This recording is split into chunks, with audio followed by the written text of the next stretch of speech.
What do we do when the monsters are real? The question flickered in Mia's mind as she crouched in the shadows, her breath shallow, eyes wide in the darkness. The only sound was the faint hum of the alien drones above, patrolling the ruined city like silent predators.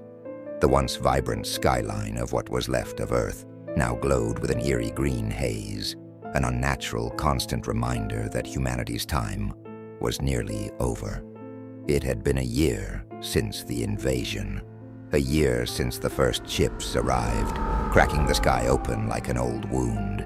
They didn't come with blazing weapons or destruction. Not at first. They came quietly, like a creeping plague, dissolving society from within. One by one, cities fell, entire populations vanishing overnight. It wasn't war, it was extermination. Mia had lived through it, seen the streets of her hometown become ghostly, devoid of life, shrouded in fear.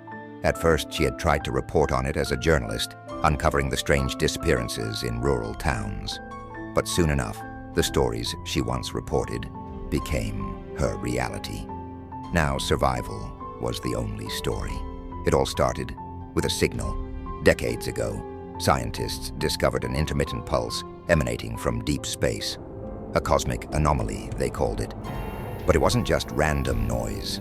As the pulse grew louder and more frequent, they realized it was a message, something trying to communicate with Earth. The signal contained patterns, mathematical codes, too complex for human understanding. A warning. But humanity, in its arrogance, responded. They sent out their own signal, a beacon of curiosity, an invitation to the unknown. That was their first mistake. The ships arrived silently, without fanfare. By the time anyone realized what was happening, it was too late. The aliens, later dubbed XENORIANS, weren't here for diplomacy. They were here for conquest, and they didn't come alone. What's the plan? Jack's voice was barely above a whisper, his eyes darting toward the sky.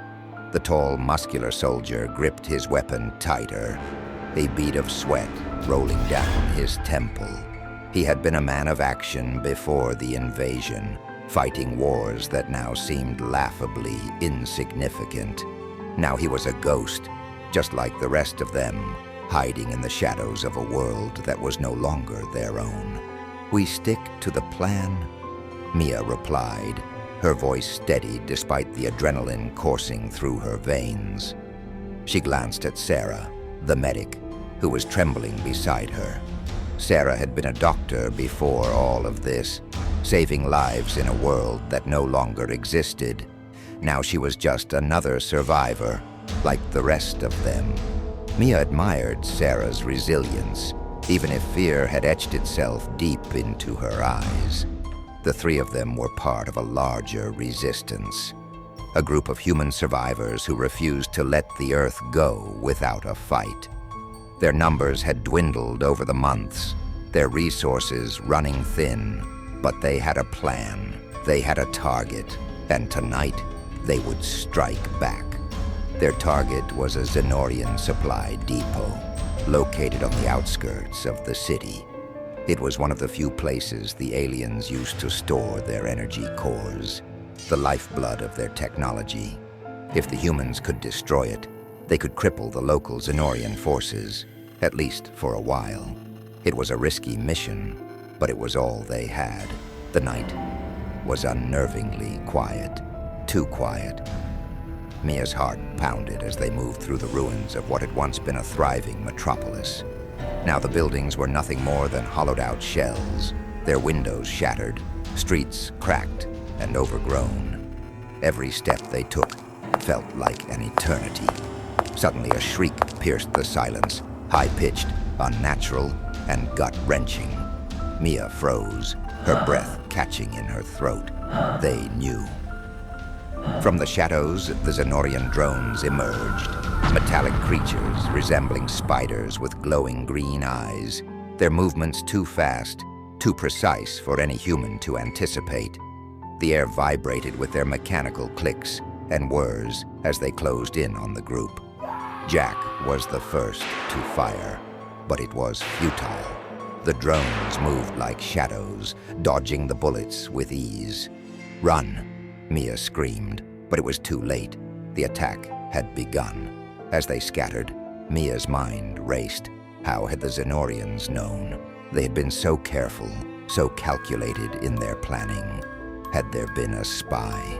A signal leak? The questions rattled through her brain as she sprinted through the crumbling alleyways, Jack and Sarah following close behind. The drones were relentless, their mechanical legs clanking against the ground in pursuit. Mia knew they couldn't outrun them forever. They needed a place to hide. "There!" Jack shouted, pointing to a collapsed building nearby. The roof had caved in, creating a narrow opening just big enough for them to slip through. Without hesitation, the three of them darted inside, squeezing into the darkness as the drones buzzed outside, scanning the area. The silence was deafening. Mia's pulse thundered in her ears. She pressed her back against the cold stone wall, barely breathing. Minutes passed. The drones moved on, their shrieks fading into the distance. For now, they were safe. But Mia knew it wouldn't last. "They're learning," Jack whispered, his voice filled with dread. "They're anticipating our moves." Mia nodded. The Xenorians weren't just invaders. They were something far worse. They were studying humanity, learning from their weaknesses, adapting.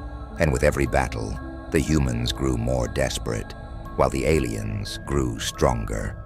"We need to move," Sarah said, her voice shaky but determined. "We can't stay here," Mia agreed. But as they prepared to move, she couldn't shake the feeling that something far more sinister was at play. In the early days of the invasion, scientists had tried to understand the Xenorians, to figure out why they had come to Earth. But the truth they uncovered was more terrifying than anyone could have imagined. The Xenorians weren't just invaders. They were conquerors of galaxies, leaving nothing but desolation in their wake. They didn't come for resources or land. They came for control. Control over life, over planets, over everything. And Earth was just another prize in their endless conquest. But there was more.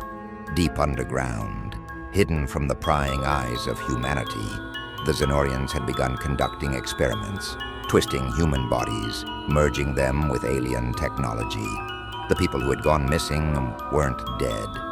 They had been taken, transformed. Mia and her team were about to learn that the true horror wasn't just the invasion. It was what was happening to the people who had been left behind. The real monsters were still waiting to be discovered. End of Part 1.